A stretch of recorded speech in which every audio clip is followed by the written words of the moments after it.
त्यांचे आई वडील कोण आहेत? इकडे या ना, पुढे या ना, पुढे या. चला, तुम्हाला 100 वेळा धन्यवाद. आलं का लक्षात? हेच पुढं जगामध्ये जातील मुलं आणि सगळं संत साहित्य आणि आपलं वारकरी संप्रदाय म्हणा, भावगीत म्हणा, सगळं रूप त्या ठिकाणी प्रकट करतील. आई वडिलांना 100 वेळा धन्यवाद. पुढे या ना. शास्त्रीय गायन शिकतो. शास्त्रीय गायन शिकतोय बघा. एवढ्याच वयामध्ये एवढं तर आम्ही तुम्हाला आशीर्वाद देतो. हा मोठा गायक होईल आणि जगामध्ये त्याचं नाव होईल. हा, आणि त्याच्यापासून बाकीच्यांनी आदर्श घ्यावा. आपली मुलं घरात गेम खेळतात, ते कीर्तनाला घेऊन येत चला ना, आहे की नाही?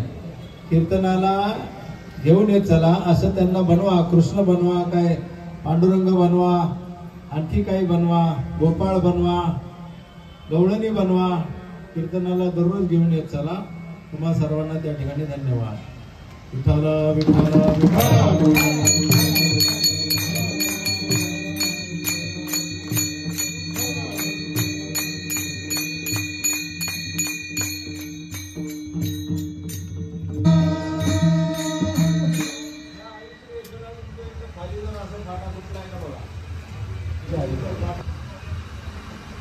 काही जन्मताच मोक्ष घेऊन आलेले.